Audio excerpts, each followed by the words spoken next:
Gwen Young is director of the Global Women's Leadership Initiative and the Women in Public Service Project at the Wilson Center. She joins us today to talk about a new project that is launched, the Leadership Index. Congratulations on it. Tell us what it is and what it does. Thank you so much, John.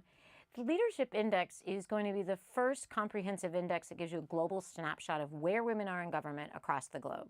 And it's very exciting because it will tell you what leadership positions they hold, but also how they got there and how much power they hold. And so we're just very excited to launch this. And not just heads of state, you're talking deeper into the weeds. Deeper, we're talking all 5 sectors of government. So we're talking national security, civil service, the judiciary, legislative and executive, but we're also talking national and subnational.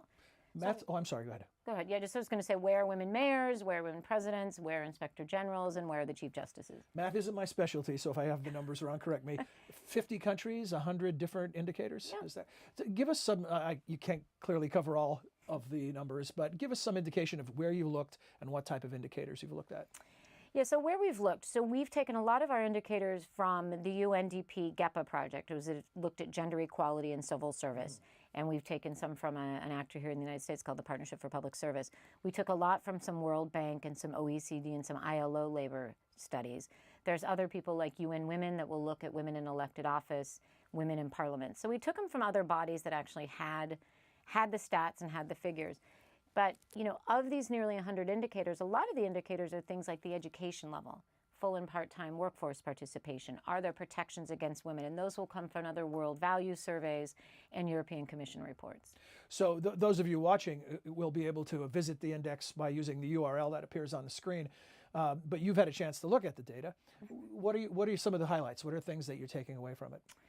Well, a couple of things that we're taking away is, so the sort of what we expected were sort of the top 5 countries, being sort of the Nordic and Canada. Slovenia comes up in there, so that's a little bit different. We are finding, and not as much of a surprise, but I think will be a surprise from where the advocacy has been, is that most of the smallest gap in the government is in the civil service. So 29% of civil service leaders are women, while women comprise 44% of the entire civil service. Mm-hmm.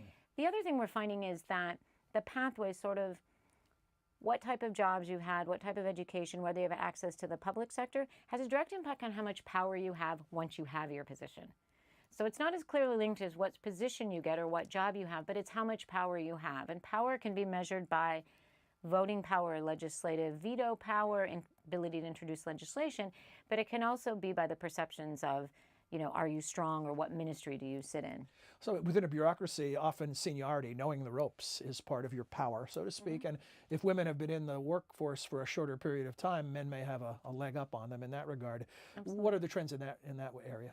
The trends is we haven't gotten into that. I think men do have a leg up in that. I think the first thing that happens is you find men are still in sort of finance ministries, foreign affairs ministries, from a ministerial level, where women sit in education and health. And I think that's due to sort of historical trends. I think men do have a leg up, but women are getting there. When they do get into the leadership positions, they're managing just as many people, and they're having some of the same powers. The question that becomes interesting, and the question we really want to look at in the index, is what's the perception? How much informal power do you have? Is it the situation where you're supposed to be in the room, but you just weren't invited, and you have to knock the door and go in the room? Who do you want to use the index? The main people that we want to use the index are governments or institutions. So people that can actually drive policy change. So we want the governments, of course, to be able to say, this is what we need to do. We want the political parties to say, we want to include more women on the ballot. We want to do more with recruiting a more diverse and inclusive party list. We also want the private sector, because the private sector actually drives a lot of policy change, whether that's around family leave and healthcare policy. The private sector is often an example. So what you're describing is not simply informational. You want this to be a blueprint for action. Yeah, it's absolutely. The phrase I say is we're trying to drive systemic change. We're trying to make change. This is actionable change. Yeah, which isn't an easy thing to do. Absolutely but this not. is a great start. So what about plans moving forward? We mentioned currently you've looked at 50 nations and 100 indicators. Mm-hmm. Will you be expanding the scope of the index?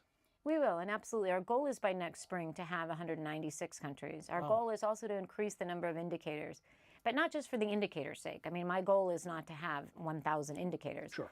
But my goal is, for example, to look at this power pillar and say, how do we really measure power? What kind of surveys do we need to do? And what can be measured? And one thing I want to say is, while we will grow this an index is based on what you can measure. It's based on, as you said, math and calculations. but it's a framework. So the analysis is just as rich, and the story that you're telling with this data is such as rich. So while we'll be growing out, we really want to use these numbers to start looking at those analysis and answer those questions that you said of, why do men have a leg up on women in power? And be able to really provide some evidence, but some deep analysis as to why. And that analysis will also be part of the website presentation? Absolutely. Great. Gwen, this is a terrific project. Congratulations. I look forward to digging through it. Look forward to it as well. And those of you who want to, there's the URL. Please take a look. Thanks. Thanks. Thank you, Gwen. Thank you very much.